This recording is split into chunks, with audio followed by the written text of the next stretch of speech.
With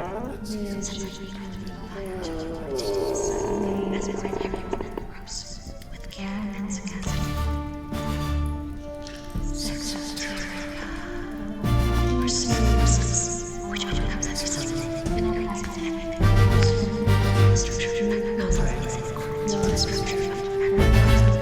And accordingly receives intellectual to this expression as soon as the glories within. Sexoterica.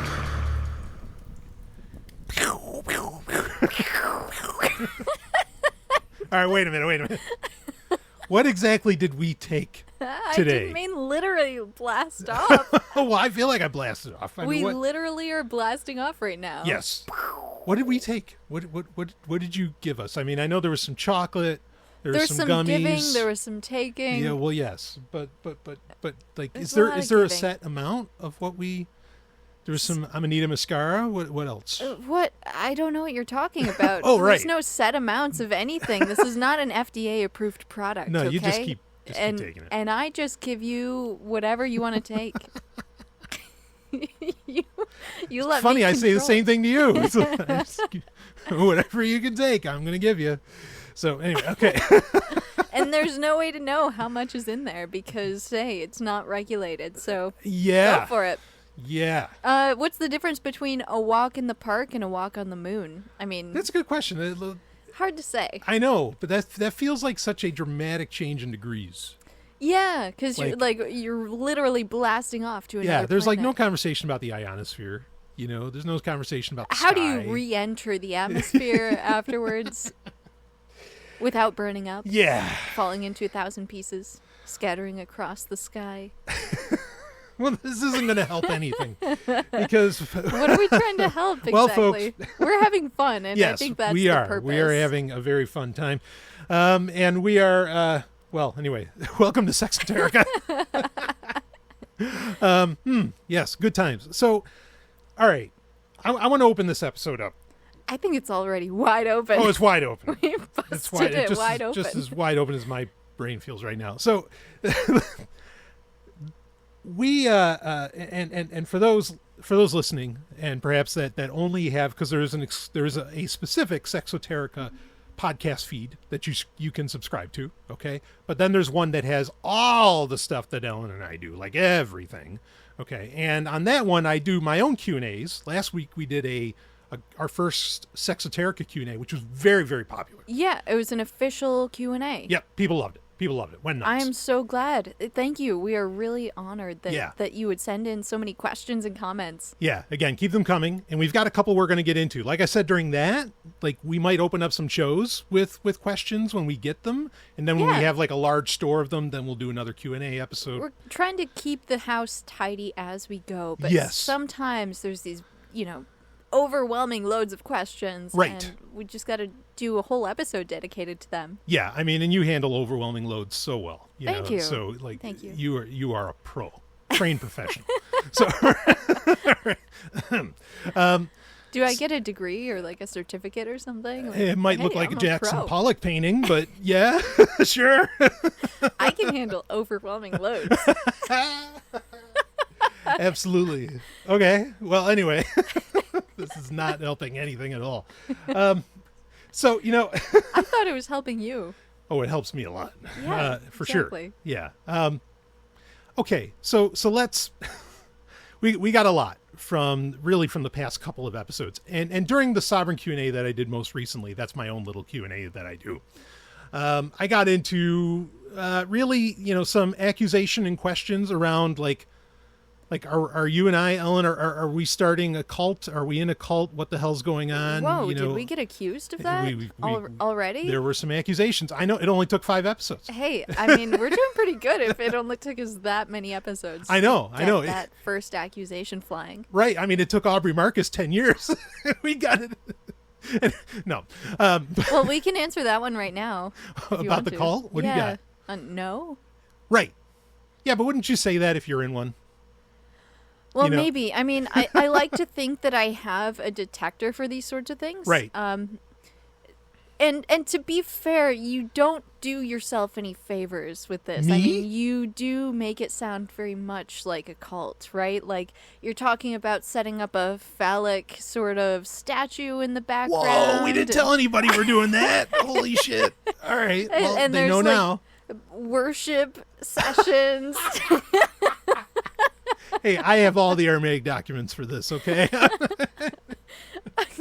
This is my idea. But I think that... You don't have to take credit for it. No, I just have to live it. You know what? We're just like bringing back to life this ancient practice of coming on my face every day. But you haven't said no. I mean, like yes, I said, I was like, all right, no, we need to have a garden out back with a giant, Yeah, there stone has to penis. be like dick worship. Yes, as part you of go out this. in the morning, you're wearing practically nothing, and I'm you gonna get on pray your to the knees. giant stone phallus. Exactly. What the hell is cultish about that? Hey, it's only a cult if you have like a following, right? Right, And right. if you're trying to set yourself up as the Messiah, perhaps. Wait, what else would make it a cult? Yeah, see, okay. But This is no, it's a serious question. All right, you What wanna el- explore that? What Okay. else would make it a cult? Yeah, what do we need to become a cult? that, it's Build a great, your own cult here. Yeah, it's a great question because I don't know. I really don't, I think the most important thing is that it has to have like a figurehead that it can't exist without. Mm-hmm. Like I feel like that's Okay, and like the you start of a cult. being like the genetic lineage priest, I mean, you are kind of setting yourself up that way. And I hear I that was you born this way. you Where's know, Lady Gaga? All right, you go were ahead. born this way. I got you. You know what? It's fabulous that you were born this way. I wouldn't have you any other way. Thank you. And I love that you have this special genetic lineage, just like I have a special Yes, you genetic do. lineage. Yes, you do. Just like we all have Yes, special everyone does. Yes. genetic lineages. Yes. And that's all able to be appreciated and held. Yes. However, Mm-hmm. yours inclines you to this ancient practice. Yes. That's true. Yeah. Okay. And you think it could exist without you specifically. Oh, absolutely, because it already did for thousands of years. Well, okay, all right. So this is good. This is good. I'm glad you asked this. I mean, so first off, I tell everybody they're gods, everybody that they're messiahs. There is no messiah. There are only messiahs, and everyone has that potential. Every single human being has that potential. And Which means that if you believe that you are the Messiah, shut the fuck up. You're not. yeah, right. Yeah, exactly. Because yeah. everyone else is too. Yeah, bingo. You got it. Like that is the logic. Like it is to the point of like the claims of messianship, okay, is meaningless. Because if everybody can be it, who the fuck cares? Just like the concept of God is pretty much meaningless when everyone's a god, and that is that point you need to get to. Just like we talk about all the time, there's no right and wrong. There's no one way Right. to get to heaven. Exactly. There's not even a heaven. There's like no Yes. single way for anything. Yes. It's just, do you want to follow this lifestyle Yeah. or do you not? Yeah, but there's and bingo, and you, all right. There's kind of there were so many ways that this question was kind of phrased. Some people were being a little more gracious than others, and so just very quickly, but I mean, you've chosen this.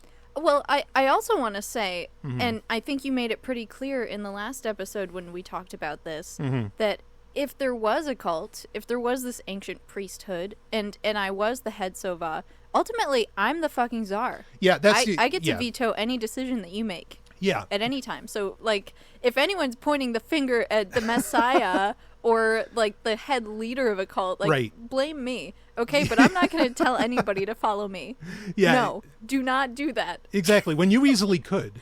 I mean, forget about any of my genetics or blah, blah, blah, whatever. I mean, you are such an exceptionally, insanely beautiful woman. Thank and you. the only thing that matches that, as I've said before, is your intelligence. Thank you. Like, you could start a cult. Like, you could, man, like... You, Listen, I don't you could need get to guys, start a gals cult. to do anything. Go ahead. I just need people to give me money. If you want to look at my naked body and give me money, yes. OnlyFans. Love Rock it. and roll. You know what? I'm not going to tell you how to live your life, though. Right. You don't have to be afraid of that. Right. Right. Yes. Yeah. I mean, this is... God, Yeah. I can't believe I'm saying these things. I know, right? That's all right. So this is one of the key, and look, I don't want to spend a ton of time on this, but like, really, no, I'm glad we're spending time on the cult question. Okay. But like, I keep telling people on these shows, hey, I'm not here to just talk about my lineage or talk about my priesthood or not that it's mine, but you know what I mean? Like Yeah. that I am aligning myself with to a degree, you know, like I'm not here, but people keep asking me the questions. Okay, listeners, you ask me the questions, I'm going to answer them, you know, and if you want to hear about it and if you find it useful, then dynamite, you know, then great. And so I just want to like make that clear that I'm not here like outlining, because I'm never going to outline. Yeah. This is a podcaster shooting himself in the foot, but I'm going to do it. Okay. Like, I am never going to tell over the air every single thing about, you know, like my understanding of Kabbalah or the priesthood or whatever else, because this gets at a point that of one of the other people asked. Yes, exactly. There has to be secrets.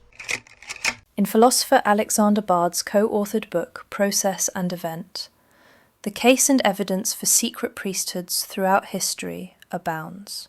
Two in particular are discussed: the ancient branch of Zoroastrianism, known as Sovryanism, and the ancient Zadokite priesthood of Judaism, also known as the Sadducees. According to Bard, these secret priesthoods are not merely a preference, they are an absolute necessity for the survival of any meaningful civilization or religion. It is the very spine that holds a society upright, preventing its collapse into the chaos of infantile worship and nihilist meaninglessness. The core of this necessity lies in what he calls the Bard Absolute. Think of it as the Holy of Holies, the Additum, but for knowledge itself. It is a conceptual chamber containing truths so potent, so dangerous, that they would poison the masses if revealed. This is the realm of the priesthood, the only ones fit to enter. Dr. Sovryn's Sadducean ancestors understood this perfectly. They were the guardians of a truth without supernatural phenomena, a stark and powerful monism that the common man, addicted to his comforting fables of rewards in the afterlife, could never handle. This secrecy serves two crucial, intertwined purposes: to protect the knowledge from the masses. The Bard Absolute shields profound, world-shaping truths, what Bard calls Tantra, from those who would cheapen and destroy them. The masses are given sutra, the public, digestible narrative meant for mimicry and social cohesion. But the Tantra, the crazy wisdom that cannot be imitated, is reserved for the priest, who can live in the infinite now. It is an incredibly arduous trek, not meant for the weak or the uninitiated. It is not to hide some trivial agenda, but to safeguard knowledge against undue insight, to protect the masses from the knowledge. Bard launches a ruthless assault on Gnosticism and its modern children for blowing up the door to the Bard Absolute. By promising a direct, easy path to God, that all children at the party get a bag of candy, they infantilize society. They breed a contempt for knowledge and create weak, fragile souls who cannot face reality without a preschool teacher God. A secret priesthood, by its very existence, creates the necessary membrane of maturity. It tells the child he is not yet an adult, and the adult that he is not yet a priest. Without these boundaries, only suicidal nihilism and nanny states or nanny religions follow. In essence, Bard argues that your secret priesthood is the engine of civilization. Zadokite priests and the Sovrynite Zautars are the examples of what works. They are the ones who handle the terrible, beautiful truth that Sovryn, time, is a demon god, or that the Zadokite reality is one of strict material monism, so that the rest of the world can function without shattering. To abolish the secret priesthoods is to abolish meaning itself, leaving only a banal soup of empty signs for a world decaying into mediocrity. That secrecy is not a relic. It is a vital, ongoing act of power and preservation. With this in mind, some matters that language can attempt to encapsulate can be described or alluded to, just as it is in Torah or other ancient texts of power. In every And folks, if you don't think it's in a certain religion, you just haven't looked hard enough. In every single fucking religion, every single spiritual lineage, whatever, there is always a secret priesthood. There's always an interior of the interior. Every single time. I guarantee it. In Buddhism, in Christianity, you take your pick. And that's what some people had asked. Like, okay, well, sure. So there's like the Sadducees, or what I had, part of what I had called the Samsonid priesthood, which kind of outgrew out of that. Even though it was there before, it all gets very confusing. Are there others? Yeah. In Zoroastrianism, you had Zurvanism. There's plenty that are thousands of years old, that are very ancient. In Christianity, you had the Ebionites. You had, you could even bring up the Essenes if you wanted to. There's just so much. What do you got? We never started the timer. So we got to start the timer. Yeah, this is just to help us stay on track. Yeah, a little inside baseball, folks. Thank you. We'll just keep talking if we don't have a timer that tells us, "Hey, you're getting close to the hour. You better shut the fuck up." We, but you mean. Yeah, right. Yeah. One of us is trained as a solo podcaster, the other one isn't. So yeah, that's a big problem on my part. So anyway, I'm getting better about it. But thank you for sharing that bit of history, Brian. Yes. Do we actually have another question? I feel like we answered that one pretty well. Yeah, I think we do. Just to show, no, this stuff has always existed and exists everywhere. They're still here, and no, we don't have. At least you're in not my a opinion, cult leader. Yeah, we don't have any of those hallmarks. None. It's weird because the practice itself does seem cult-like. Mm-hmm. However, there is no one central figure. There's the head priest in the Sova, I suppose, in a actual historical example. Yeah. But we're not actually trying to guide anyone or lead anyone in this lifestyle. We're just giving you pointers, if this is something that you're interested in, right, here's how you can learn about it. Right. Okay, so if you'll indulge me, because I think there's 2 points we really should hit on this. Okay, one is that I just want you to kind of verify for everybody, and there's other people who could verify this, okay, but there are so many people that want to talk to me, that want to spend time with me. You're an interesting person. Okay, yeah, and I'm not bragging. I actually feel bad about this because I don't do that with them, and I want to, but that's the thing. If I needed other people to be around me, and I needed all this shit, and I needed adulation, I have so many people reaching out to me all the time, and I cannot keep up with all of them. You're such an introvert. Yeah, exactly. How the fuck could I be a cult leader? I can't. It's just not, and it's too much work. Yeah. That's the problem is I love having friends, but it's so much work. Yeah, your identity doesn't depend on other people. No, not at all. What a shocking concept. Right, which the insane circular logic of that is partly probably why a lot of people want to spend time with me. Mm-hmm. But at the same time, you're a real person. That's why people are interested in you, because you genuinely care about other people.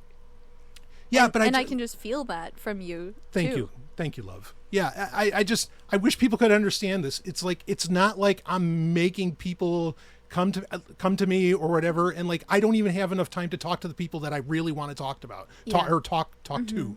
I just don't. And I'm home all the time, or I'm spending time, or when you get home, I am all in on you, and so it's just, folks, it's just not there. Okay. The second part that again, really fast, okay, that I want to hit is look, this Samsonid priesthood that I am talking about, if you think it's somehow degrading to women, holy fuck, you don't understand shit, and you don't understand Judaism, and you don't understand Kabbalah, and you don't understand any of this stuff. It is the antithesis of all of that. Rabbinic Judaism, okay, that's the fucking bastardization of all this stuff, because that's the part of the faith that went forward and became popular. Why? Because it's holding women down. Judaism in its rawest form, either in the priesthood, Kabbalah, whatever you want to talk about, is worshiping women, praising them, lifting them up so high. You can even look at Arya Kaplan's work, where he says, no, it's abundantly clear in the Zohar that women, especially in the world to come, if you believe that the world to come is a thing, women will be more powerful. And we already are. Yes, exactly, because we're already in the world to come. It's already here. We're already in heaven. It's called Earth. We just have to wake up. We just have to realize that. Yeah, exactly. We are already better than men. Exactly. I am not. Yes. I'm kind of joking. I'm sorry. Well, I'm just going to say that like, okay, you know, and I even just put this in where I had, you know, the audio come in on a recent episode, and it explains like, no, guess what? Oh yeah. Also there's like this council of 12 or something, and it's all men and they're in charge. It's like, actually, no, you're dead fucking wrong. There's a chair set apart, just like King Arthur's queen. Okay. There's a chair set apart, and she's higher than all of them and can veto anything she wants or whatever. Like, fucking stop this crap that this is somehow some kind of misogynist shit. Shut up. Anyway, sorry. Please. Do you have something you want to say to that other than women are better? I feel treasured. Yeah. By you. Thank you. Thank you. Thank yes. And that's all I want to say. Yeah. Understanding the mystical power of the divine masculine and the divine feminine is to understand a crucial point. One is not better than the other. Rather, they are different.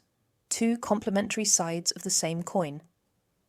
To then ask about the power of women in the Olam Haba, the world to come, is to ask about the very nature of the perfected cosmos.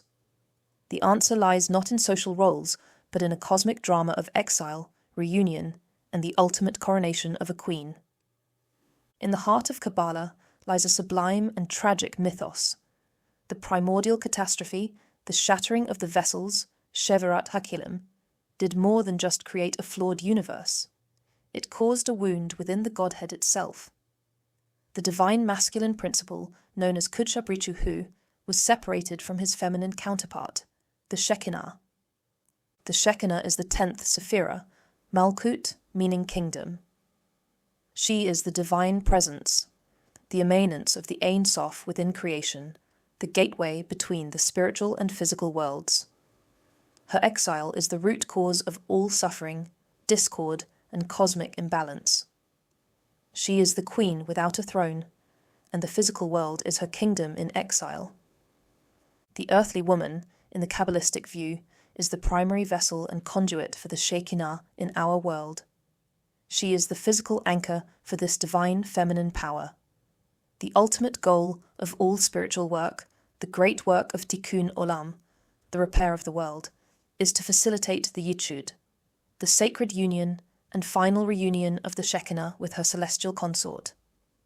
So, what is the role and power of women in the world to come? It is the role of the enthroned queen.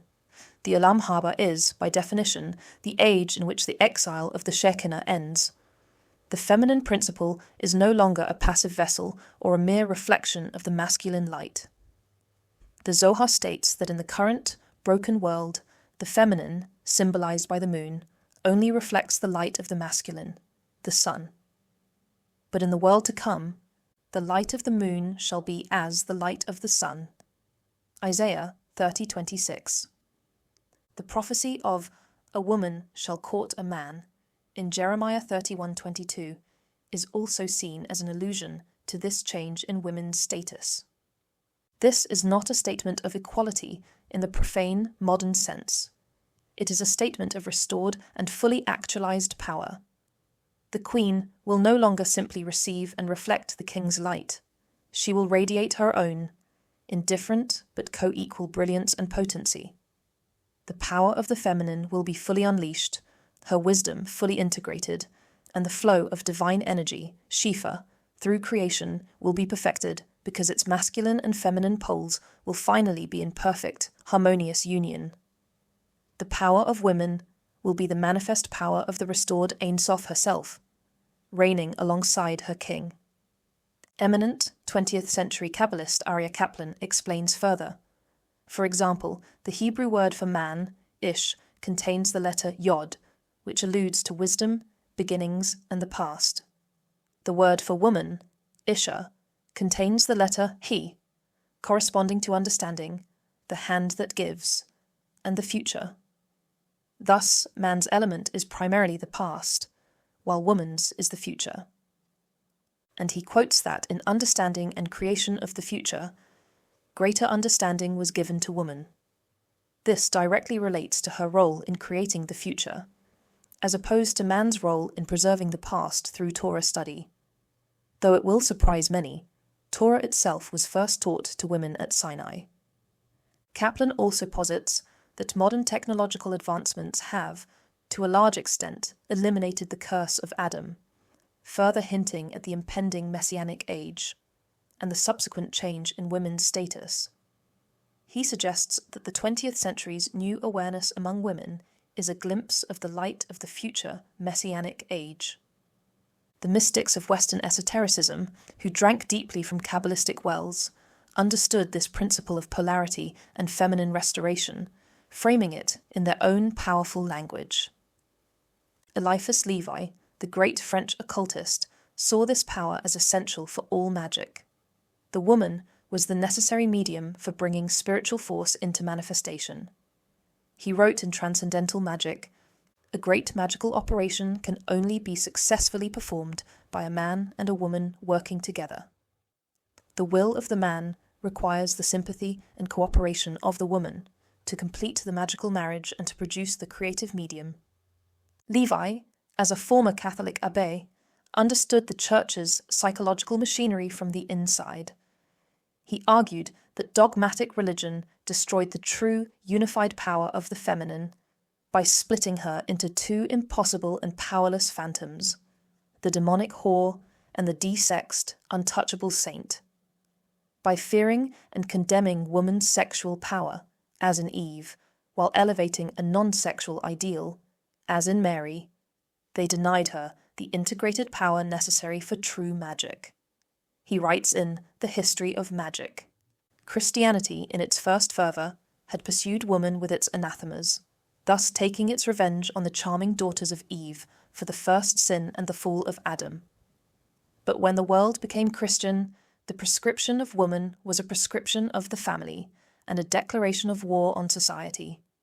It was then that a divine and virginal woman, a mother immaculate and above all suffering, appeared in the heavens to receive the worship of the nations. Thus, between the demoniacal phantom of the courtesan of hell and the altogether ideal phantom of the Queen of Heaven, what was to become of the true woman?" In Levi's view, this split was a deliberate magical act to control and disarm. A woman could be a demon to be burned or a plaster saint to be prayed to, but she could never be a living, breathing, sexually potent priestess, the state in which her true power resides.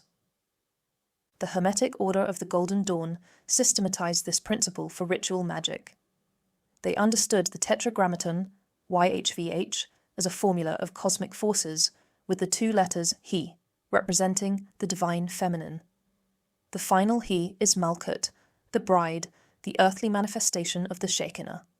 Her power is her ability to receive the influx of the other divine forces and give them a proverbial kingdom in which to rule. As Israel Regardie notes, she is the bride of Microprosopus, the queen, the mother, and the woman. The redemption of Malkuth, united to the king, is the consummatum est of the universe. The Golden Dawn and its inheritors, like Dion Fortune, also viewed this suppression of women from the standpoint of cosmic engineering. For them, a spiritual system that ignores or degrades the feminine is not merely unjust, it is magically unstable and doomed to failure. The feminine principle, embodied in the Sephirot of Binah, the supernal mother, and Malkut, the bride, is an essential component of the divine formula. To cut it off is to break the circuit of power. Dion Fortune, in her seminal work, The Mystical Kabbalah, explains the catastrophic consequence of exiling the Shekinah. The Shekinah is the anointing of the spirit upon matter. When the Shekinah is in exile, as the mystics say it is in our dispensation, the spiritual forces cannot find their vehicle, and the forms of matter cannot find their soul. It is this problem of the exiled Shekinah that lies at the root of the sex problem, as we know it in the West, with its complexes, its neuroses, its barrenness, and its perversions. We have blasphemed against the Holy Spirit of life by our attitude towards the vehicle of life, the body, and especially the female body. According to this tradition, the suppression of woman's mystical power is not just a harm done to women, it is a harm done to God. By denying the holiness of the vessel, the female body, patriarchal systems broke the very engine of manifestation, creating a world of sterile forms and frustrated, impotent force. The pioneering and shadowy American master of the mystical arts, Paschal Beverly Randolph, stated his entire mystical system is predicated on sexual energy as the ultimate, tangible force in the universe. For him, the suppression of woman was not just a social or theological error. It was a deliberate act of spiritual castration performed by society upon itself, a severing of humanity from one of its true sources of divine power. His critique is not of dogma, but of the catastrophic ignorance of spiritual science that this dogma enforced. Randolph did not see woman as a mere partner or passive vessel. He taught that she was the very source of the subtle energies required for magic. He believed her nervous system was a far more refined instrument for generating the ethereal fluid, the soul stuff, that underpins health, wealth, and spiritual contact. To suppress her was to block the wellspring. He viewed the man's role as secondary, to help the woman achieve the perfect ecstatic state wherein this divine energy could be generated and then shared. He laments how this knowledge was lost in his book The Unseretic Mystery, saying, "The crime of the age is the ignorance of the sexual relation. The pivotal center of the social organization is the bedchamber. Yet men and women, but especially the latter, are held in such vile and ruinous esteem that the divinest of all human powers is perverted, abased, and shamefully prostituted." Here he identifies the core issue. The vile and ruinous esteem in which women are held directly leads to the perversion of the divinest of all human powers. Randolph taught a technique called volantia, which is the absolute focus of the will upon a desired outcome at the exact moment of orgasm. The creative fire of that moment, he argued, could impress a desire upon the fabric of reality itself. And he insisted that the woman's volantia was paramount. The suppression of women, therefore, was the greatest theft of magical potential imaginable. A woman conditioned by shame, fear, or a sense of duty cannot practice volantia. Her mind is distracted, her will is scattered, and the immense creative power of her climax is utterly wasted. For Randolph, the church, the temple, the lodge, these were all secondary. The primary altar, the true Holy of Holies, was the nuptial bed. It was the place where humanity could directly access divine, creative force. By convincing the world that this act was shameful, sinful, or merely for brutish procreation, institutional religion desecrated the only temple that truly mattered. He writes in his book Euless, The History of Love. Love is the chiefest of the angels of God. The love bed is the holiest of all altars, for on it 2 human souls can mount to God. The true Shekinah is the loving, pure-souled, healthy, magnetic, wholly passional, and perfectly responsive wife. All else is vanity and vexation of spirit. By teaching women to be anything less than wholly passional and perfectly responsive, by teaching them that their desire was sinful, the system dismantled the altar and banished the Shekinah. Many men throughout history did not just hold women down. In their ignorance, hatred, and jealousy, they burned down their own temple, smashed their own altar, and then wondered why their prayers went unanswered. All of these mystics and sources agree. The world is broken because the power of the feminine has been deliberately and systematically suppressed by exoteric, male-dominated institutions that feared her power more than they desired true divinity. I don't know how this got here, but I'm glad it did. We're not going down the whole diatribe. I would love to discuss at some point why that is. Yes. Why is it that women are set apart? Why are they treated better or differently than men in the priesthood? I think that's a valuable conversation to have at some point. I don't know that we're ready for that in this episode. Yeah, no. Yeah, and I love your use of the word different, right? Because everybody, like, again, everybody's a god. That power is across the board. So, okay. So we got that out of the way. One of the main things that we want to get into in this episode is actually talking about some very fascinating research around psilocybin. But before we get there, we did have a second question, like you had brought up. Okay. All right. Let's And hear it. yeah, so this one I'll read out. Very, very well done. and I think it's very interesting. And considering that we're presently on entheogens, might be worth. Wait, what am I talking about? Might be worth getting into. No. Yeah, you don't know what you're talking about, Brian. Yeah, no, we wouldn't do that. Please. All right. So my question is more historical. I'm curious from a Prisca Theologica perspective. Is that a thing yet? That's actually what it said.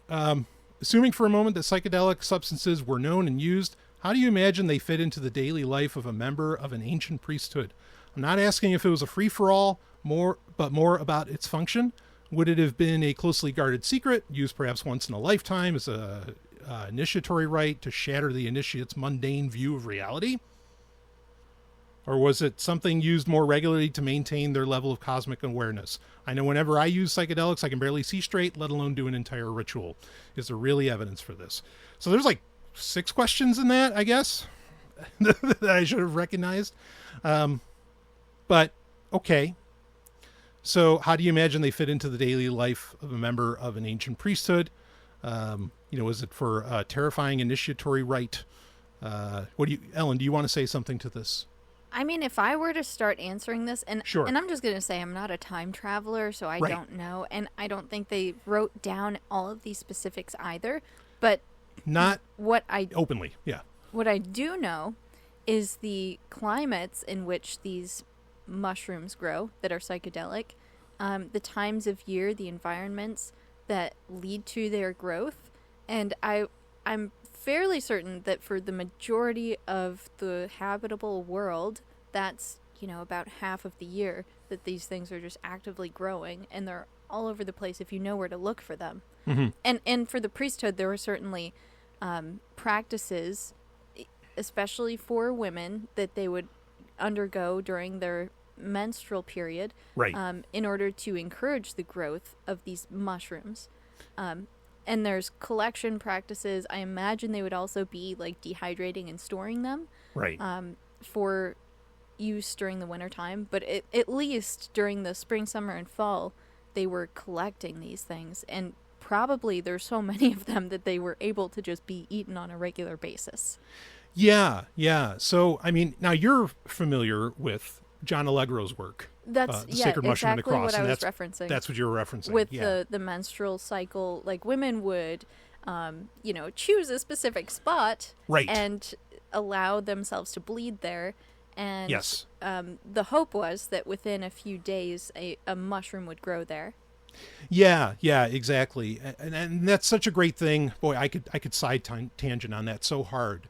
But this is something I want to hit at. Like, for some people, it's like a weird thing when they read, say, like Leviticus 16 in Torah or something, and it talks about how the women have to be separated when they're menstruating, and they have to be taken away for days even, and not allowed to mingle with the rest of, the rest of the people, the rest of the nation or whatever. I mean, there were actually, and this mushroom growing aspect of it, I think is part of it. There's a reason that was implemented. Again, it's one of those things, like you said, where they don't exactly write, like our ancestors didn't write it down. Mm-hmm.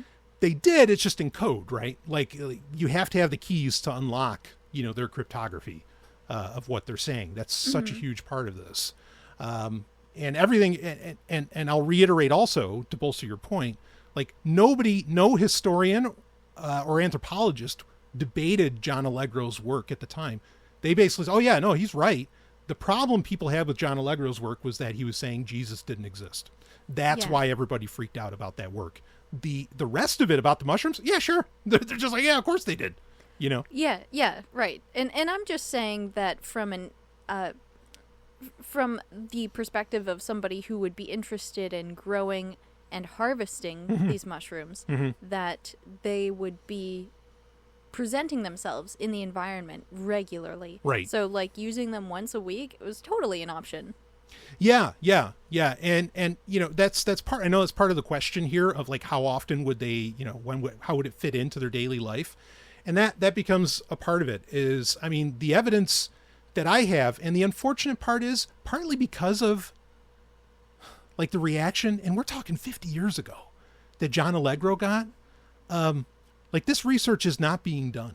Like this should be being done in university where, in religious studies, where they are exploring entheogens and their use within these things. And it's basically crickets, or it's in quiet rooms, not in the open, unfortunately. So, yeah, I mean, and my argument would be, it would be at least once a week. Okay. So if I were to point at, like, say, an ancient priesthood, or if we were talking about, the priesthood that, that I talk about a lot, the Samsonid priesthood, as I call it, there's would be at least once a week, though it might be something more. But it becomes a question of what, like, okay, if it's there, what's the evidence say that, for example, we'll just speak conventionally, in Solomon's temple, or in the tabernacle, or what we call the Mishkan, like, what is the evidence that there were psychedelics in use during the practice of, the Levitical priesthood of the Levites? And yeah, I mean, I think I've found, like, some of that evidence and what it could actually be. Do you want to talk about that? Yeah, Just I think for a minute. Sure. Yeah, I think it'd be good to explore for a minute. So there's a bunch of different things, very specific things that you have to have, like, within the temple. Okay, these, like, you have the Ark of the Covenant, something like that. According to Hebrew tradition, the sanctity of the temple was defined not just by its architecture, but by the potent objects it housed. These were not mere decorations, but focal points of immense power, each with a specific role in the divine economy. They can be broadly divided into those within the Holy of Holies, the adjoining holy place, and the outer court. The Holy of Holies, Kodesh HaKodashim, this innermost sanctum, a space of terrifying and awesome power, was, according to rabbinic tradition, veiled from all but the high priest, and even he could only enter once a year on Yom Kippur. Its singular, paramount furnishing was the famed Ark of the Covenant, Aron Habrit, a chest of acacia wood overlaid inside and out with pure gold. It was the throne of the invisible God, and within its confines it was said to hold the 2 tablets of the 10 Commandments, a golden pot of manna, and Aaron's rod that budded. Upon its golden lid, the mercy seat, Kaporet, were 2 golden cherubim, their wings overshadowing the space from which the divine voice would speak. This led to the holy place, HaKodesh. Just outside the veil of the Holy of Holies lay the holy place, where the priests would perform their daily service. This chamber contained 3 vital articles. The golden menorah, a 7-branched candelabrum of pure hammered gold. It was not merely a source of light in the windowless chamber, but a symbol of divine wisdom. Its 7 lamps were to be kept perpetually burning, a constant vigil before the presence of the Almighty. The table of showbread, Shulchan Lechem Hapanim, forged of acacia wood and overlaid with gold, this table held 12 unleavened loaves of bread, one for each of the tribes of Israel. These loaves, the bread of presence, were a constant offering, replaced fresh every Sabbath, and then consumed by the priests. It was a testament to God's continual provision and the covenant that bound him to his chosen. The altar of incense, Mizbeach HaKetoret, also made of acacia wood covered in gold, this small altar stood directly before the veil to the Holy of Holies. Twice daily, a special blend of sacred incense, including frankincense, was burned upon it, its fragrant smoke ascending as a pleasing aroma to God, symbolizing the prayers of the people rising to the heavens. The outer court, Hazarah. In the courtyard, accessible to all Israelites who were in a state of ritual purity, stood the instruments of sacrifice and purification, raw and powerful in their function. The altar of burnt offering, Mizbeach HaOlah, a large altar made of acacia wood and overlaid with bronze. It was here that the sacrifices were offered. Its 4 horns were a place of refuge and atonement. The fires upon this altar were to be perpetual, a consuming flame that transformed the physical into a spiritual offering. The laver, Kior, a large basin of polished copper, fashioned from the mirrors of the Israelite women in the desert. It was filled with water for the priests to wash their hands and feet before entering the holy place or approaching the altar of burnt offering. This act of ablution was a necessary purification, a separation from the mundane before engaging with the sacred. This is all according to the rabbinic tradition, mind you, and the true use and purpose of these objects in the Samsonid priesthood worldview are often wildly different, but those are subjects for another time. But one thing that is really key is what's called the showbread. Okay, and it's SHEW bread, the showbread. And it's not uninteresting that one of the few things that Jesus actually references from the Old Testament includes a story about eating the showbread. And like, whoa, David ate the showbread because he was hungry. You can't just eat that because it's hungry. You know, and this is a big deal when you read the Book of Kings. It talks about it, it can't eat the showbread if it's hungry. Right. I mean, the priests are freaking out. They're like, wait, yeah, okay, David's the king, but you can't just eat the showbread, man. You don't know what that's for. Okay, there's like a whole what would you call it? Like some sort of specific practice. Yes. To do with the showbread is a central part of it. Yes, yeah, and a way that it's made, the ingredients, all of it. Now, some of those ingredients are a little bit of a mystery. Okay, so we have a couple of possibilities with the showbread. Now, this is very weird stuff. In fact, I'm going to show to Ellen. And if I think of it on YouTube, so you can listen to the show in audio, but we also have video, quasi-video versions up that you can find on YouTube. Yeah, we're working on the video part. Yeah, we're working on the video part. Right.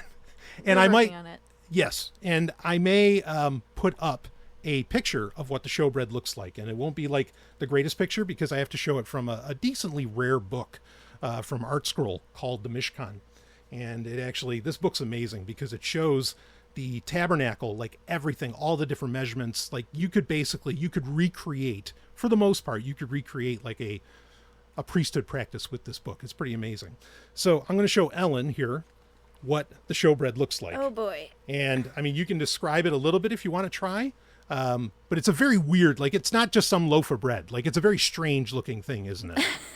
All right. This starts out positioning the bread on the table according to our Yehuda. Yeah, right. That's So, Rabbi Yehuda. I guess this bread. Sorry, the units. I don't even want to attempt reading. Yeah, no, no. That's how complex this shit is. But so I'm looking at a loaf of bread, if you could call it a loaf.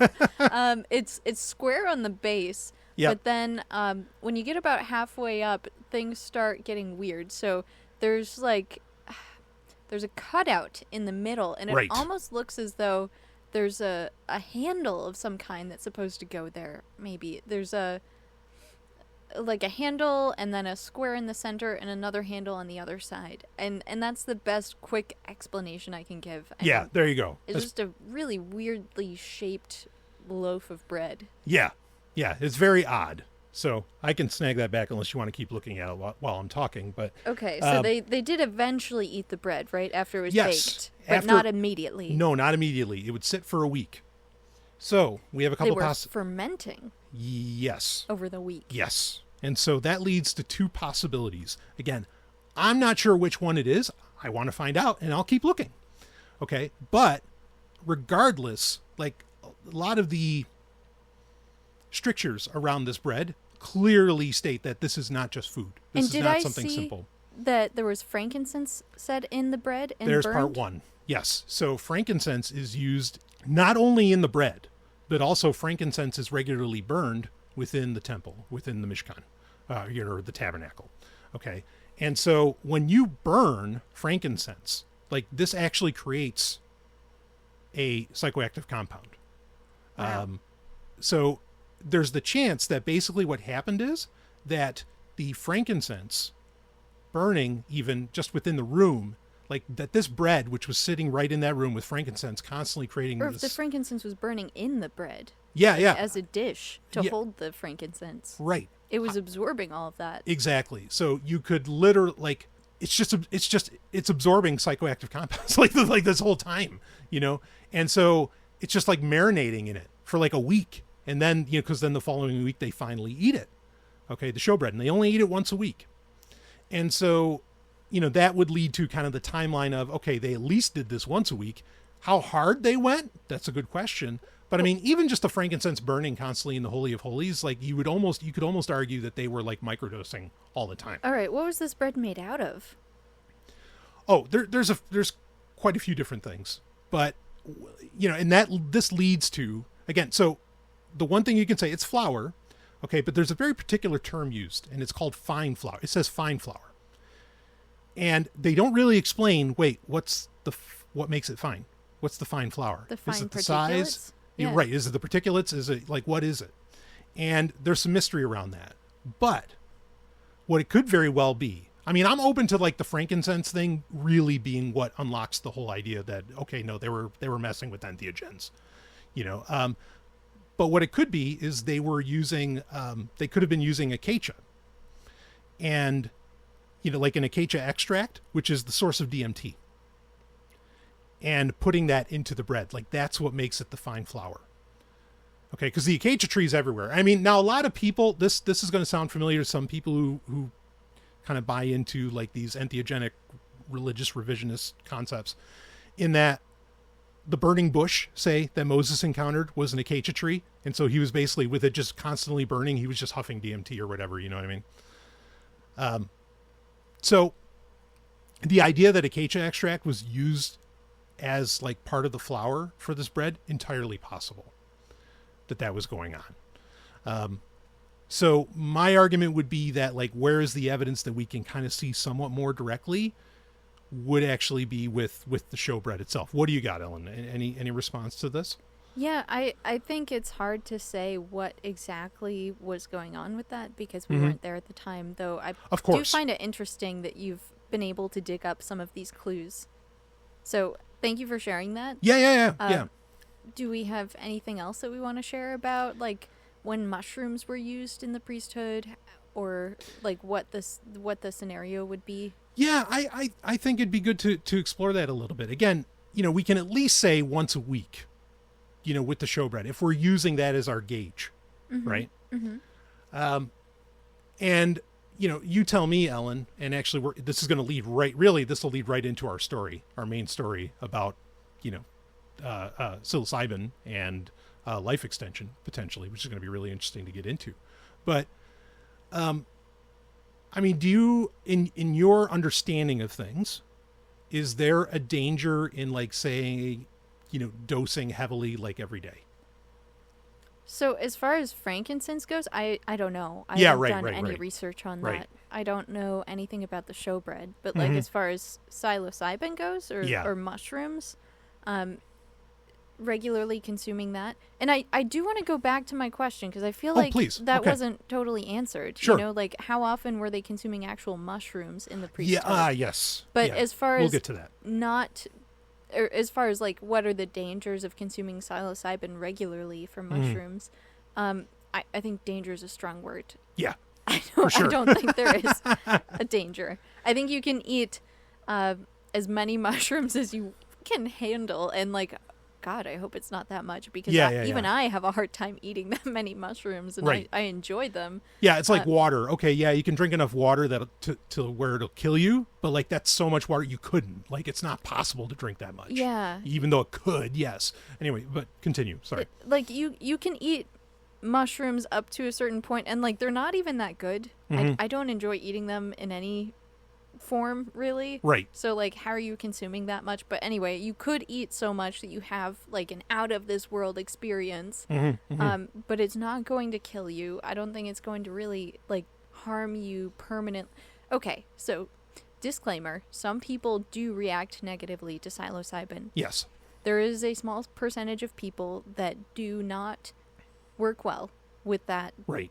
And I want to call it a medicine, like a medicine, in the sense that the way that it functions in our brain is to disrupt our normal neurological pathways so that we lose our sense of self. We lose our sense of time. We lose our normal thought patterns that keep us rooted in old behaviors. Yeah. It allows us to reroute our brains to newer, healthier methods of thinking. Right. Yeah, it's plant medicine. Right on. Yes, exactly. So there's nothing dangerous about that. unless you are unless you are a person who has like a psychotic episode because of taking mushrooms. And I think that's a very small percentage of the population. So I'm not going to recommend it universally for everyone. Right. Like, always experiment with small doses and don't push yourself beyond what you're comfortable with. Sure. Setting is incredibly important. And I just want to say, this is coming from a place of care for people, and I don't want anyone to hurt themselves. I want this to be a healing experience. Yes. Don't treat these drugs as party drugs unless you've already had your healing experience with them and you know beyond a shadow of a doubt that this is good for you. Yeah, because otherwise it's going to ruin that party. I mean, bad. Exactly. Yeah. So they can be incredibly fun and they can be incredibly healing, but it just depends on, if it's right for you and you're in the right setting. Yeah. And so just moving beyond that, the reason that it has that sort of activity on your brain is because, in a sense, I guess, in a certain manner of speaking, it is a poison, right? So we don't want to overdo it. We don't want to do it like too regularly, but that's just because your body will, over time, also start to adapt to it. Right. Like you won't feel the effects as strongly if you take it on that regular of a schedule. Yeah. So there's very much diminishing returns. Right. Yeah. Yeah. And if I can cut in for a second, because like, again, and I know everybody says this, but I want to make sure this is like so clear to anybody, because in this question asker, I'm hearing some real truth seeking, and I want to respect that.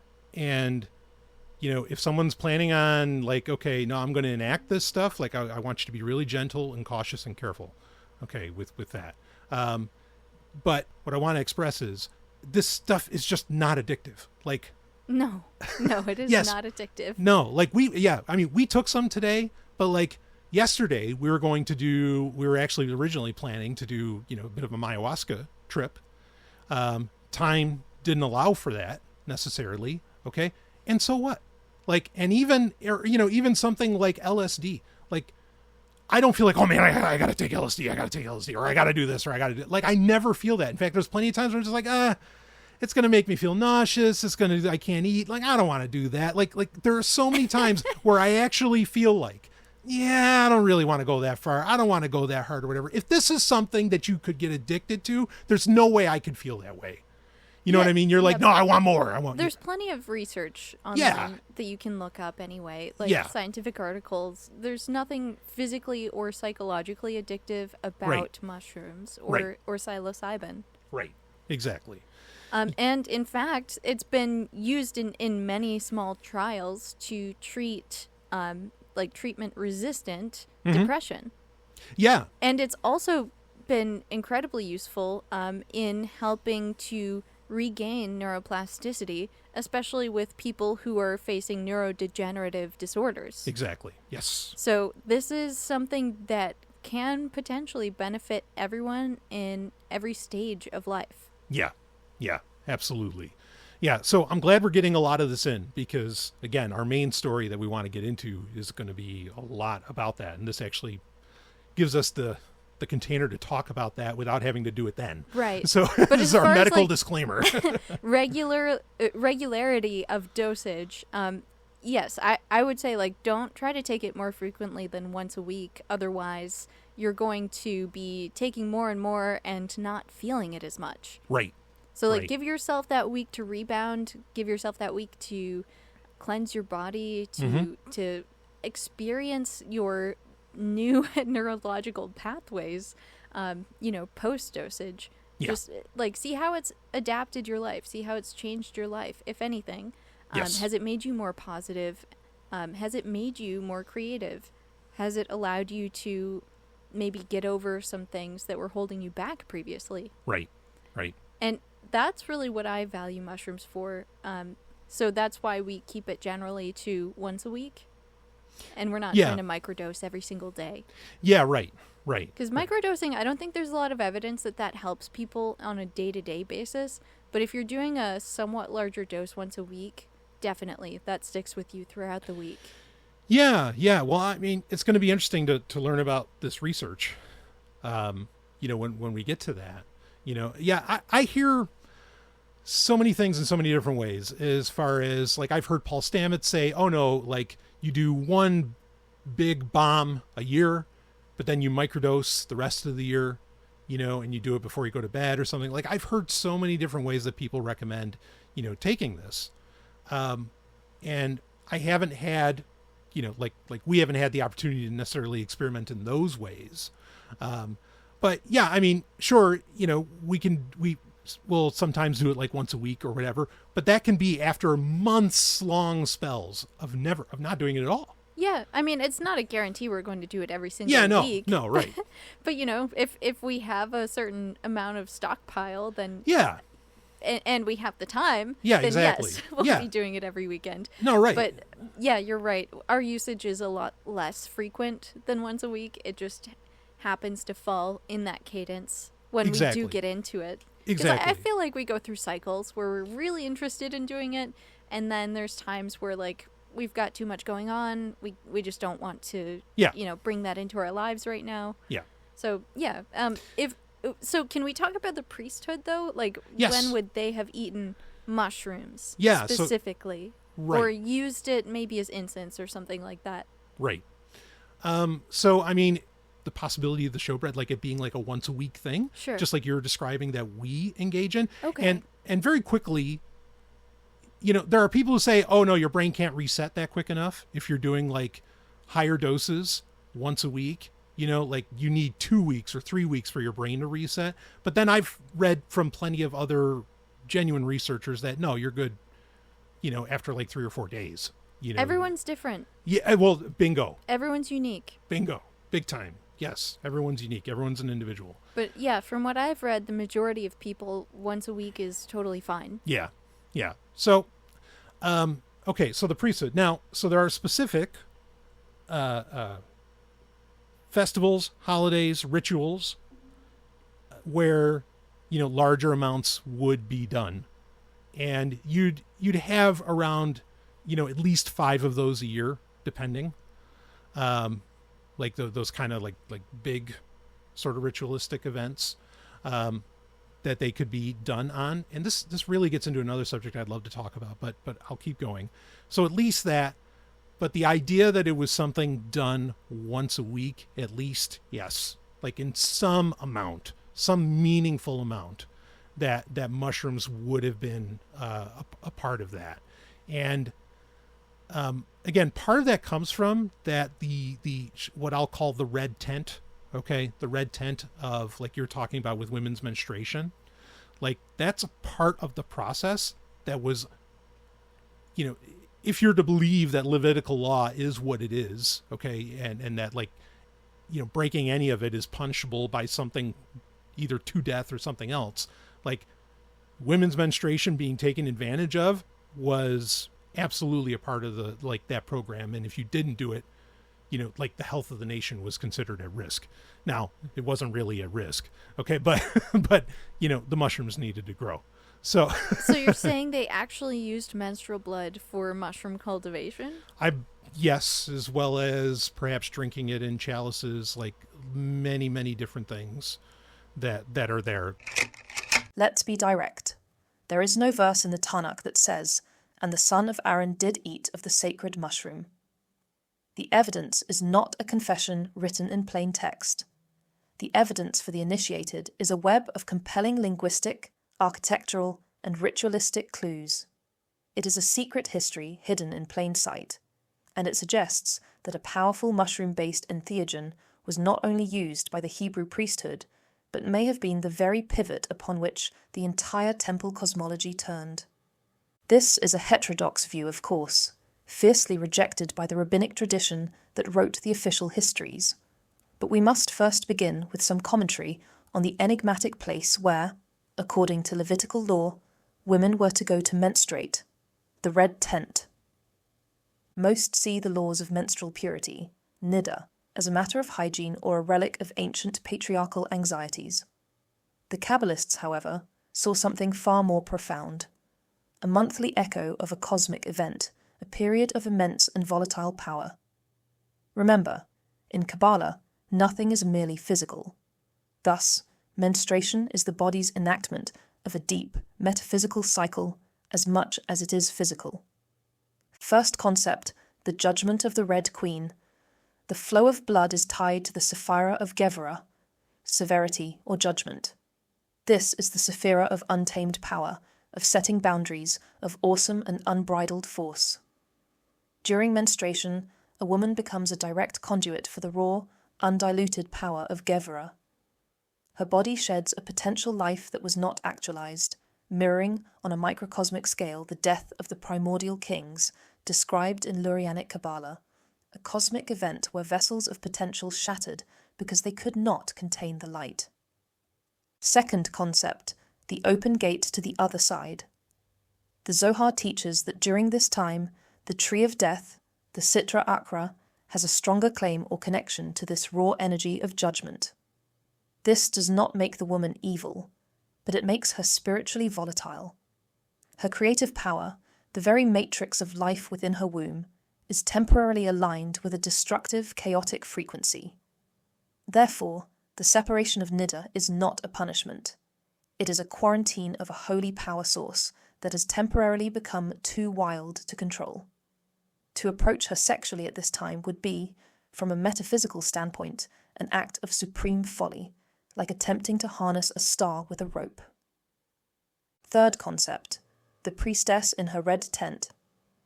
This place of separation, the red tent, was, in this esoteric view, a place of immense power and danger. The woman was not sent away because she was unclean, in a pejorative sense, but because she was metaphysically radioactive. She was an oracle whose visions might be tainted, a healer whose touch could be poison, a priestess channeling a raw force that could scorch the uninitiated. Because of this, the red tent of the priesthood was no mere camping tent. If we were to use modern terms, it was a day spa, a place of powerful and intentional relaxation where this metaphysical chaos could be assuaged and mitigated by the Zova priestesses of the ancient priesthood. Fourth and most important concept, entheogenic mushrooms and menstrual blood. The women's tent would have been the perfect laboratory, a laboratory for harnessing the entheogenic fungus known as ergot. Ergot is a fungus that grows commonly on rye and other grains. It is dark purple-red, the very colour of menstrual blood and judgment. Crucially, it is the natural source from which LSD is derived, containing powerful psychedelic alkaloids. In ancient society, who were the masters of grain? The women. They were the ones who harvested, winnowed, stored, and ground the grain into flour. They would have been the first to notice the strange, dark kernels of ergot. They would have been the first to witness the effects on any person or animal who accidentally consumed it. Effects ranging from madness and convulsions, known as ergotism, to powerful prophetic visions. A lineage of wise women, or priestesses like the Zova, learned to identify, isolate, and use this fungus in controlled, non-lethal doses. This would have been a jealously guarded secret, passed from Zova to Zova, completely outside the purview of the masses of the Hebrew nation or foreigners. Ergot is merely one option that the ancient priesthood would have used. Amanita muscaria would also have been secretly harvested in this walled-off area of the red tent, along with mushroom-based entheogens. Menstrual blood would be used to assist with the growth of this psychedelic crop, and may have been part of ritual concoctions where the mixture of entheogens and menstrual blood could lead to potent drinks from the cup of immortality. These priestly lineages, existing for thousands upon thousands of years, would carry these secrets from long-forgotten lands to Egypt through Babylonia, the Persian Empire, ancient Judea, and eventually the world. Further evidence can be found. The architectural metaphor of the mobile tabernacle, the Mishkan, itself. If one looks at the structure of the tabernacle, it is a perfect architectural metaphor for a mushroom. The Holy of Holies. This is the inner sanctum, the cap of the mushroom, where the divine essence is most concentrated. It is veiled, dark, and holds the sacred ark. The holy place. This is the main chamber, the stem or stipe of the mushroom, accessible only to the priests. The menorah. This 7-branched lampstand, with its design of bowls, knops, and flowers, is not merely a candelabra. It has been interpreted by many as a stylized representation of a sacred psychoactive plant, a tree of life whose fruit grants enhanced mystical vision. The very design of the tabernacle was a constant, silent instruction on the nature of the power it contained. Why is this knowledge not explicit? Because the ecstatic, shamanic, and deeply personal experience granted by an entheogen is a threat to a centralized dogmatic religious structure. As the Hebrew religion evolved, particularly under the reforms of kings like Josiah, and later the text-focused rabbis, the wild, unpredictable path of the visionary was suppressed in favor of the ordered, controlled path of law and scripture. But like 1,000%, the red tent, or the area where women went to menstruate separated from the rest of the quote-unquote Hebrew nation, is so secretive what went on in there, and that's part of where you find the answers to a lot of this. Well, you know what? I would like a lot of secrecy around my time of the month, too. I would like to go to a separate tent where I can Yes. have peace and quiet. Yes. Nobody questions what I'm doing. Right. I can sleep in. I get massages, and Yeah. I'm just living peacefully separated from the worries of everyday life. Yeah. Yeah. You know, bring me to that world. I need that. I don't want to go to work and have to fill in for my manager on the first day of my period. You know, I want to go to the red tent. They've got a great spa in there. Yeah. From what Oh, I yeah. hear. Oh, yes. The best. Again, I could spend so much time on talking about that, like what that's actually all about. But I mean, if folks, if you want to at least get started on like flipping the script on your idea of what like menstruation was like in Torah, there's a movie, there's a book. It's based on a book. The book's great, but there's actually a very good movie called The Red Tent that has Rebecca Ferguson in it from Silo. Amazing show. And folks, you can go watch that and you'll get some idea of like, wait a minute, there's more to this than we realize. Well, if Go you ahead. think about it, blood is a very nutrient-rich liquid. For sure. I mean, I guess it would make sense that they would use it as some sort of fertilizer. But frequently, psychedelic mushrooms are found growing on like cow dung. Mm-hmm. Mm-hmm. So that, you know, could also have been a source of. I guess I'm just wondering. So moving on from the mysteries of the red tent. Yes. As far as daily life, how would they include mushrooms? Was it mentioned that they would like consume them? Not in daily life. And it's another thing where you have to unlock what's being talked about. And I can't recommend John Allegro's work enough. I mean, I'm not saying he's 100% on point, but like he's showing you where, okay, no, in this instance, this is talking about a mushroom. When they're talking about this, it's talking about the mushroom. And so it's at least once a week that they were doing that. And again, only the priesthood. Like there's no evidence that it was being done by the larger, shall we say, nation. Okay, but only that priesthood, only on the inside of the inside. Did they get like dehydrated mushrooms in their morning cereal? Like how did that unfold? As far as how they consumed it? Yeah. Oh, I think they just consumed it raw. Like, I mean, they just like wash it off and go raw. Well, okay. So we know some from the festivals of what they would do, like that they would be washed, and they would be consumed like as they are. You know, like there isn't necessarily like a full on tea. Well, we recently did during Lag Bomer, which we talked about. Mm-hmm. You know, we went through that part of that process. We did in a way, but Mm-hmm. like you and I have never eaten the mushrooms raw. Right. And that's something that we did differently. We Yeah. kind of adapted our practice. Yeah.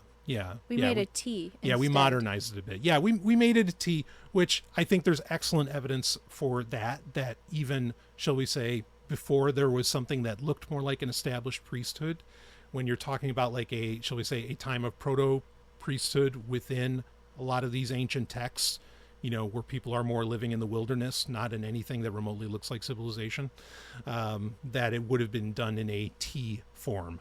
And Sounds a lot more pleasant than like drinking the urine of an animal that's eaten the mushrooms. Yeah. Ooh. Right.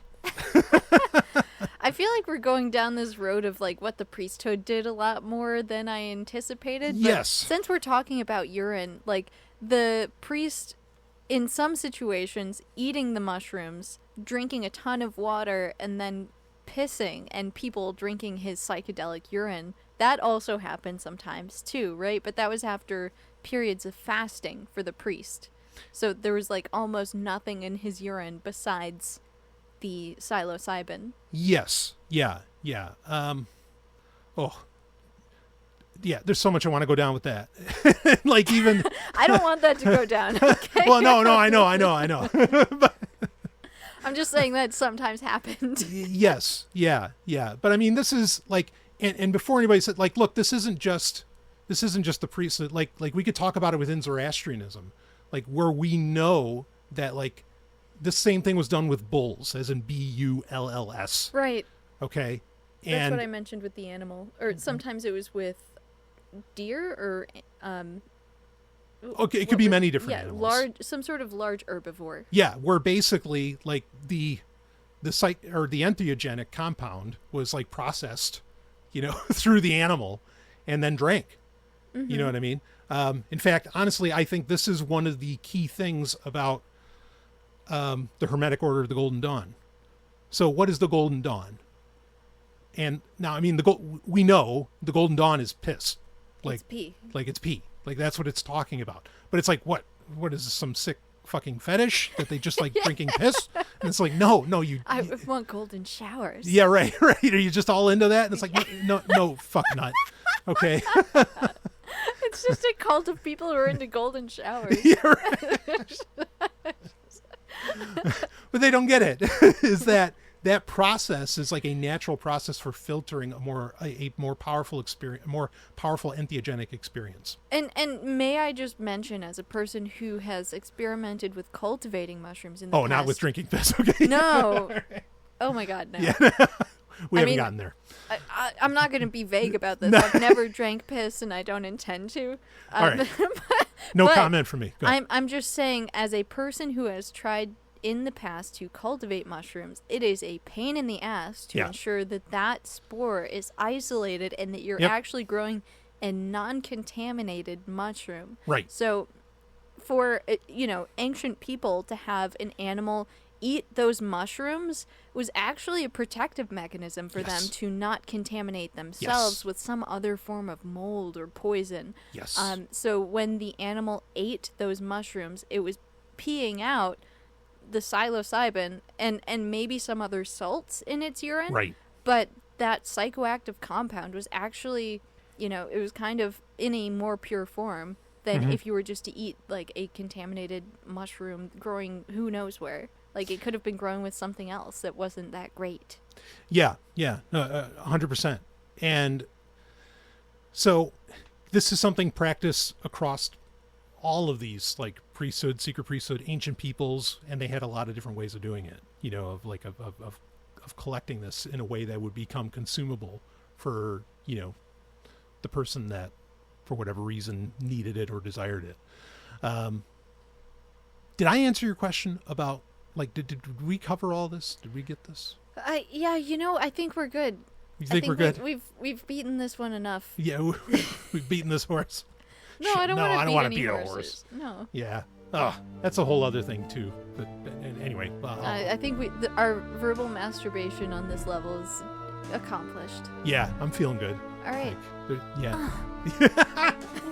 Time to move on. Woo! All right. Well, let's cut to an ad, and then we'll come right back.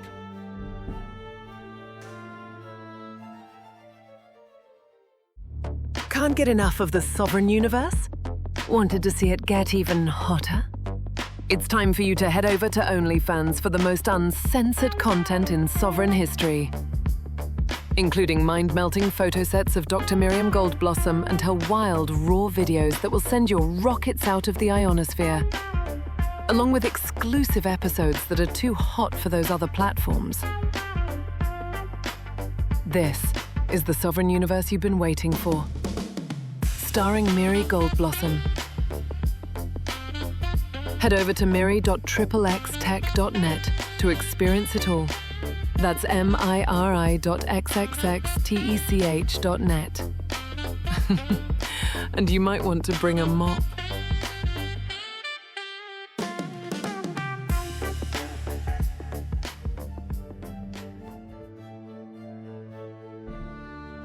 Ooh, all right, welcome to this wild ride that is Sexoterica. Moving right along.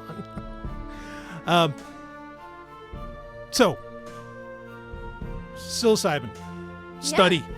We've been talking about psilocybin for almost an hour now. I know, it's insane. And we're just going to keep going. There's more. There's Yeah. more to say. Yeah, and again, folks, you can control the show. Like, you really can. We opened up. Like, all that whole conversation came out of listener questions. So, get them in. fu@xxxtech.net. That's fu@xxtech.net.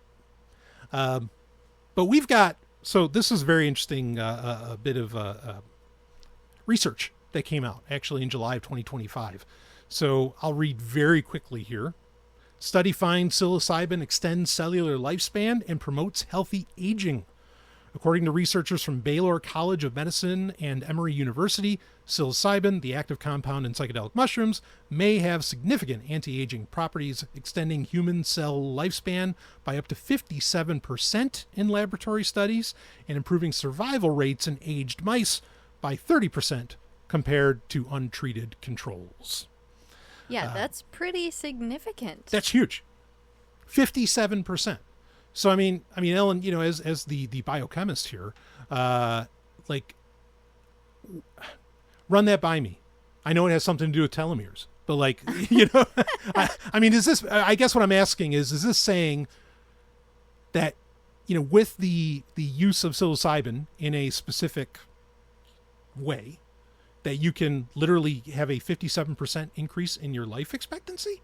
Is that what that's saying? No. Okay. No. Tell me all about it. I mean, we can read the article a little more in depth if you want, but Sure. my understanding of this is when they say cellular lifespan, they're talking about doing this experiment literally on cells that they've extracted and grown like in a petri dish. So it's not in vivo, it's more in vitro. Okay. So that's a big difference. They put psilocybin on cells alone in a petri dish, and they're like, wow, this is 57% longer lifespan. Right. But if you try to translate that to whole organisms, the results are still positive, like 30%. Okay, so the mouse study that they did, Yes. they're talking about aging mice. Some of them took psilocybin, some of them didn't. And the ones that did survive 30% longer, or something like that. Yeah. Right. So it did increase their lifespan as a whole organism, just not as significantly as the cells by themselves. Okay. So the mechanisms of this are still very complicated, still being unraveled. Right. But yes, it does have something to do with protecting telomeres. Yeah. Okay. So effectively, and of course we always have to say the obligatory, humans aren't mice. I think we need to say that a lot in of scientific course. research, that a lot of people forget. It's like, because when you read these headlines, I'm glad in this description that it said in mouse studies. Usually if it's like, I don't know, take your pick of the media outlet, they don't say in mouse studies, they'll just say, oh, it has 30% survival rate increase or something like that, and it makes you think that I could live 30% longer or something like that, but then you find out, it was with mice. All right, but the point is, first of all, there's so many problems with that. We can't just translate mouse to human studies, even if we wanted to, because of laws around that. There's ethical concerns. Yeah. And it would take so much longer to do on humans than on mice. And I wish sure. that these studies had been done on humans already. Right. But because of stupid federal regulations, we have to be afraid of studying psilocybin. We have to be afraid of using it. It's such a heavily controlled substance. It's just been held down scientifically for so long. And now is the time to do that research. And I'm glad that more positive research is coming out about it. So hopefully the federal regulations can decrease over time. But like that's still, whenever that happens, we still have to take that extra 50 years to do studies on humans. Yeah, can I sidebar on this? And I want to know what you think about it. Okay? Mm-hmm. Because this is important. So, and I've talked about this so many times for over a decade on my show about how, like, look, medical knowledge is only where it is because the Nazis didn't give a shit about human life and they engaged in experimentation. They skipped the mice. They're like, no, just use humans. They skipped the ethical concerns. Exactly. Yes. Okay. And so, and again, there in the 80s, there was a very large medical conference held saying, should we even be allowed to use, this information gotten from Nazi research, or, had from Nazi research, because it's so unethical. Like, should we even use it? Obviously, the answer was yes, we should, and that that's a way of somehow honoring the dead. Maybe? Yeah, exactly. They some didn't strange die form for of nothing. reparations. Yeah. So, now here's the thing. Okay. So I don't want to do that, obviously, if that wasn't clear to people. Well, I don't think the Nazis did any studies on mushrooms. Yeah, no. Right. Right. They didn't care about plant medicines. Yeah. Or fungus medicines. Yeah. I mean, I think that we're at a point in human civilization that I think there's a lot of people who, of genuine sound mind and body, as they say, would be like, no, you go ahead and experiment on me. You know what I mean? Yeah. I think there are so many people, and they do that. It's not, they don't even have to have some kind of, fatalistic illness or something. There are just people who know, I want to push the boundaries of human existence so fucking hard. You know what I mean? Well, if you find a study that already exists and you want to sign up for it, feel free to volunteer. The hard part is being the person who's organizing the study, who's getting the funding for the study, and who's filing all the paperwork to actually, be in compliance with regulations. Yeah. That's the hard part. Yeah. Yeah. It's just, I guess, I feel like we're at a point where this kind of, we could get to the human trials really quickly, and there are people who are absolutely willing to go that distance. Oh, for sure. And again, I would. I mean, I'd love to be in a study where I'm taking mushrooms every week. Yeah. I mean, you already are. It's just not getting written down. Well, it's not a rigorous study. Yeah, right. No, I know. We're not contributing to the annals of science. Right. And the anus goes quite far in that one. The anus goes quite far. Sorry, anytime I say the annals of science, I just... I'm either titling this episode, The Anus Doesn't Go That Far, or The Anals of Science. One or the other. The annals and the canals and the anals of science.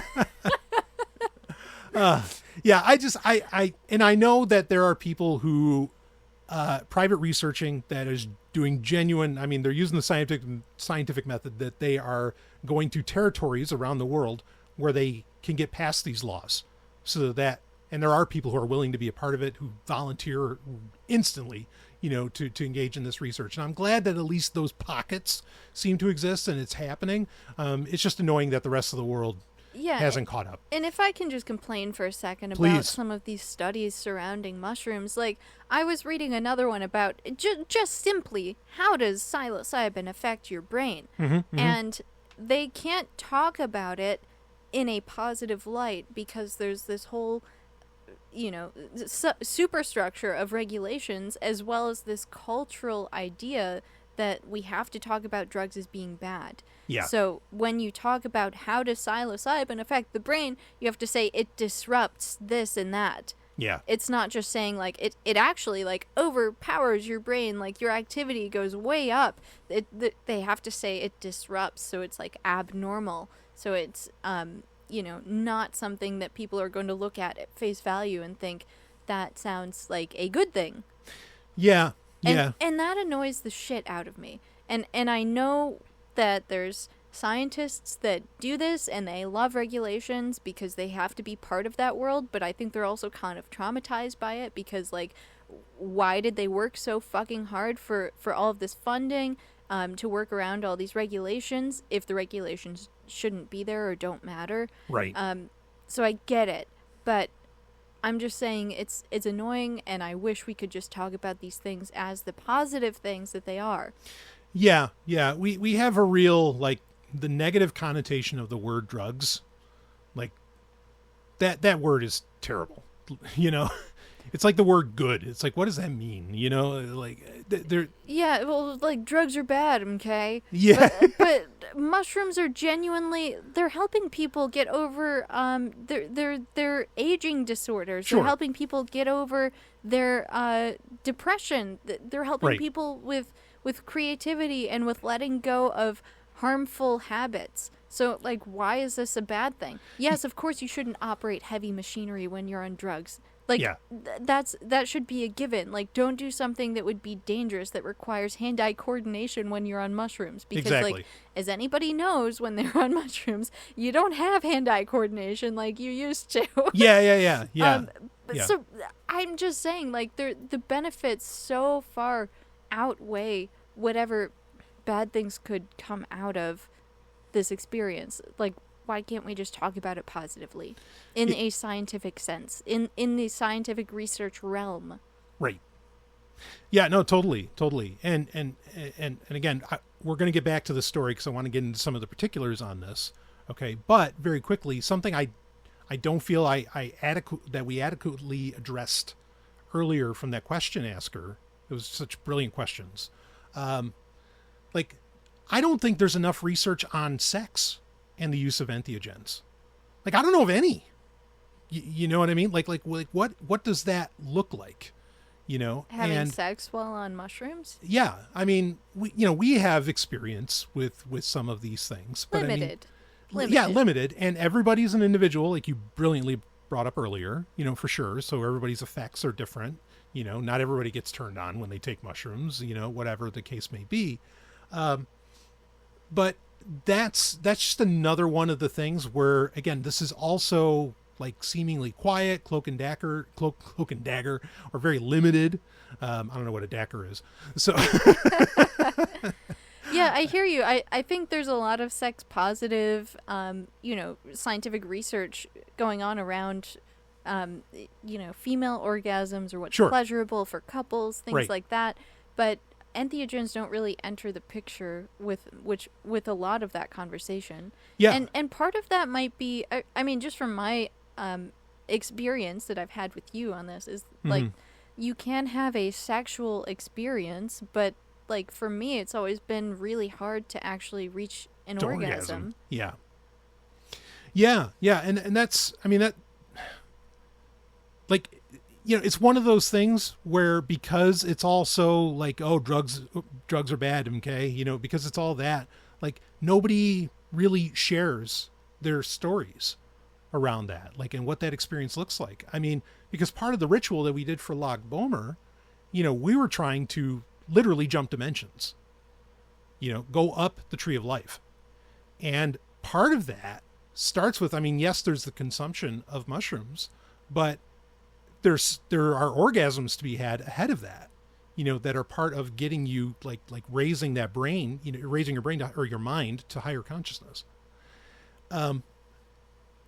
But like, I get it that a lot of people can have a very difficult time orgasming, or even getting a hard on or whatever the case may be, on these things. But like, nobody's talking about like, okay, wait, maybe there's a process, because, when you read John Allegro's work, you're so much reading about how, oh, this is part of like the sexual act. This is part of fertility. This is part of all this stuff, but nobody's having a conversation. Nobody's willing to talk about it. I mean, and it doubles down, unfortunately, because like, as much as we don't want to talk about, drug use, how many people want to talk about their sex life, really, like openly?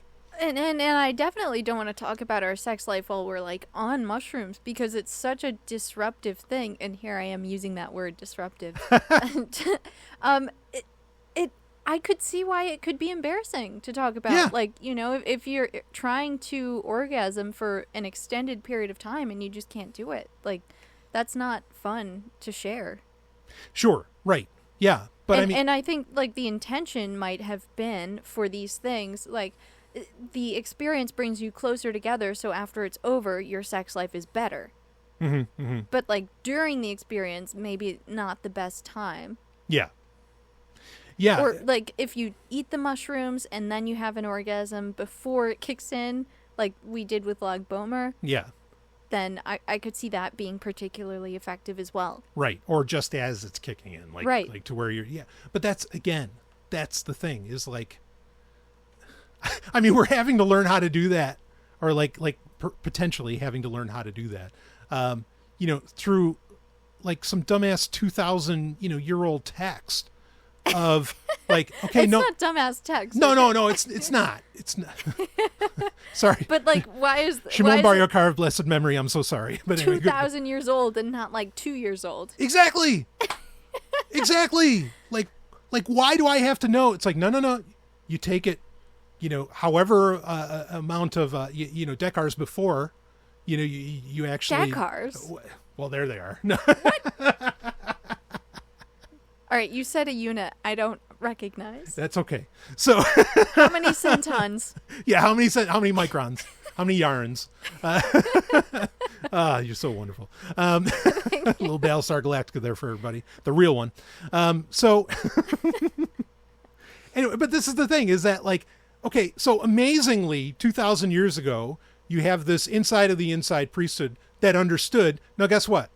You're not going to orgasm on this shit while you're on the shit. Okay. You're going to do it before. And you like, they knew, like it was so handed down and understood. And maybe they like, had tips and tricks for like when you're on it if you wanted to. I don't know. Right. No, right. That's the point, right. though. Yes.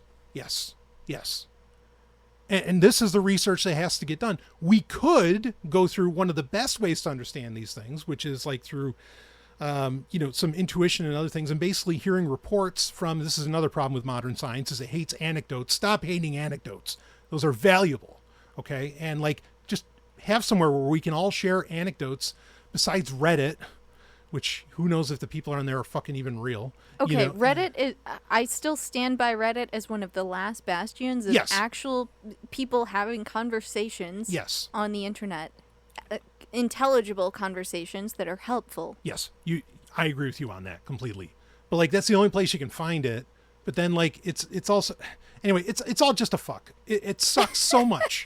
But yes, I agree with you. Like personal experiences that are limited to one or two people, totally valid. Yes. We should be collecting those Yes. stories and putting them together as like collecting them as a set of data. Right. And then like comparing all of those stories and understanding if there's like anything that could statistically be drawn from that. Yeah. Happy analytics mode. I mean, let's go. Let's,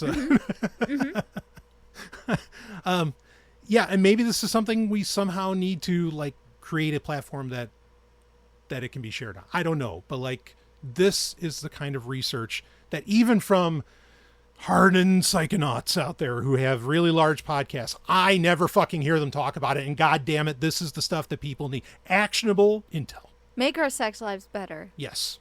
Get us out of dimensions. Show us how the orgasm, whoo, boom, takes us all the way. Blast off. Yeah, blast off, just like we started the show with. But also, maybe we could end up living really, a really long time, thanks to the use of psilocybin, like we said, with this research. I want to touch on it just a little bit more. Mm-hmm.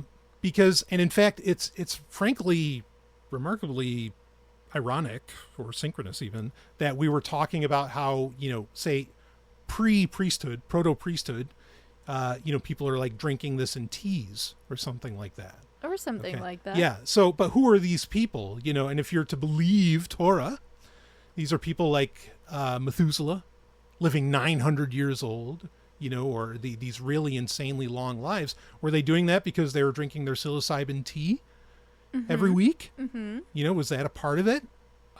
Well, we at least know they were having the psilocybin tea, and now we're finding out that psilocybin itself can extend life.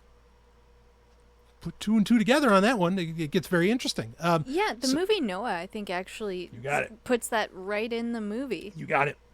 Where Noah visits Methuselah. Yep. And he drinks the tea, and suddenly he realizes, "Whoa, I've been drugged."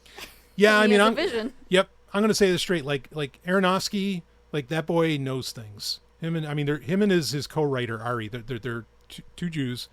They know some shit because that movie is loaded with very, very rare knowledge. Just loaded with it. It's beautiful.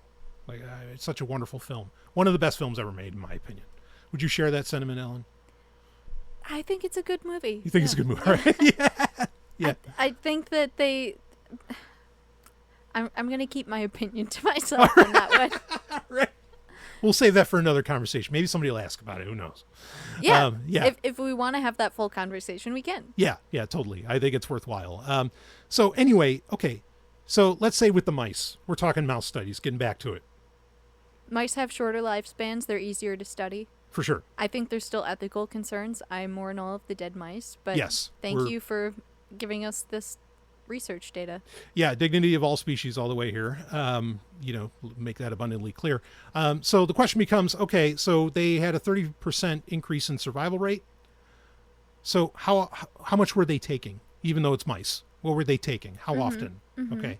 So the frequency, as I understand it from the research, was once per month. So that's it, once per month. Wow. They did it. It was a 10-month trial. So it was 10-month period, once a month, 10 months. And then the first dose was 5 milligrams, and then it was 9 sequential monthly doses of 15 milligrams. Of psilocybin. Yeah, which 15 milligrams. For a mouse, though. Yeah. I mean, if you're comparing that weight to the mass of the mouse's body, mm-hmm. I mean, what would that translate to for a human? Yeah, I don't know. Like, I mean, I guess we could do that math, but maybe I'll have Sophia chime in on that. That's okay. Thank you. We'll have that come in. We'll have AI do the math because I am not a calculator. Unlike what you may have heard, I'm not a human calculator. You're not. I mean, I love pressing your buttons and. Thank you. Yeah. Yeah, you can press all my buttons. 58,008. Whoops. Said the quiet part out loud. Okay, so. Come on, everybody's been doing that since second grade. I know. These are the things smartphones have ruined. Maybe not entirely. Anyway, so okay. Dr. Sovryn. The average laboratory mouse weighs approximately 25 grams, a little less than 1 ounce. The higher dose for the mice was 15 milligrams. If we were to convert that to a human equivalent dose, with a human that weighed approximately 70 kilograms or 157 pounds, it would equate to a dose of only 77 milligrams or 0.07 grams. Not even a microdose in the popular terms for a human, and nowhere near the heroic dose of psilocybin in the 5 grams plus range. Oh, and Mrs. Sovryn, if you were a calculator, I'd work out some high-level equations with you all day long. Well, yeah, so obviously in the abstract started off with a low dose, okay, maybe to test tolerance or something, and then it went up. Well, they tripled it, and that allowed for that. So again, this is just one, this is just this bit of research. A lot more should be done. But I mean, there's already been a lot of research around the health benefits. I mean, just looking at Paul Stamets' work around that and combining it with other mushrooms. So, this is interesting. And I mean, I'm glad the research is getting done, even as quiet or as rare as it might be. Thankfully it's happening. This is just encouraging me to do more mushrooms. Exactly. Same. Yes. Like, of course I want my cells to be healthier and live longer. Yeah.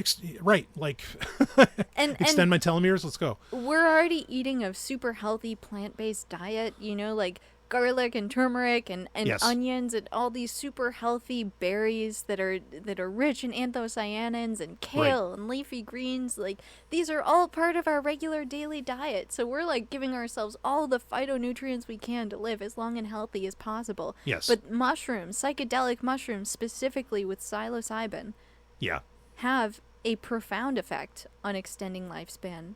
Right. In addition to all of that. Yeah. And so, of course, we're going to do more. Yes. Thank you, science. Right. For giving us a reason to. Yeah, I mean, really, like, it does make me, like, it's such a, I don't want to use the word meme, but it's fine. But, like, it's such a cultural memory in almost every culture of like the wizened old shaman or the wizened old priest. The beard's long. He's lived longer than anybody else around, all this stuff. And it's like, well, then it becomes the question, well, wait, why did he? Was it his diet? Was it something he was eating? You know, like it's just so common. It's not just in art, and it's been here with us since before television or the internet or newspapers or any of that other shit. It's something like almost deeply ingrained again in our cultural memory that of that type of person.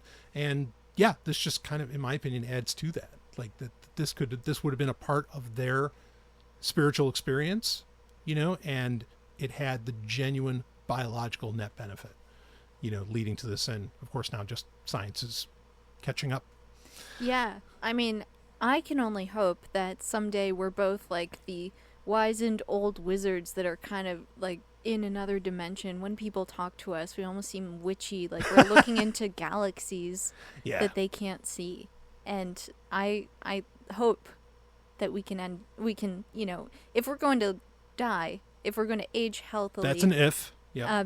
That we go down that road of like the you know, living to be 130 years old and being like on that other level. Yeah. Well, just to tease people, and if they want to ask about it, they can. I mean, Kabbalah is pretty clear that humans could live for over 1 million years. So have fun with that one. What? Yeah. Can we do that? Is that an option? That's my plan. That's why I do all of this.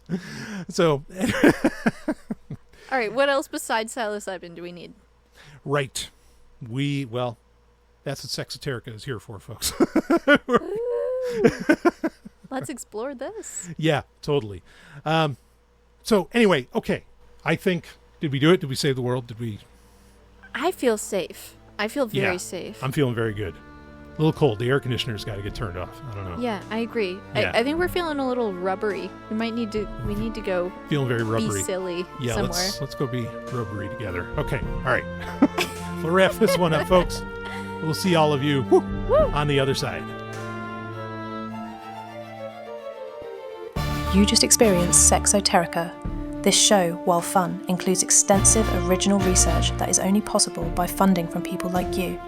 Go to patreon.com/sovryn if you'd like to donate. And if you enjoyed the show, please like, comment and subscribe or leave a review. From all of us at Sexoterica, we love you and we thank you. We really, really do.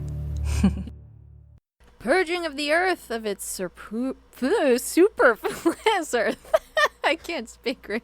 I think I was going for superfluous. Yes.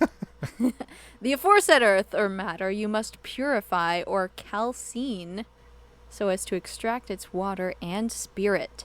The latter you must enclose in a phial and pour common aqua vitae upon it till the substance is covered to the height of 3 or 4 fingers.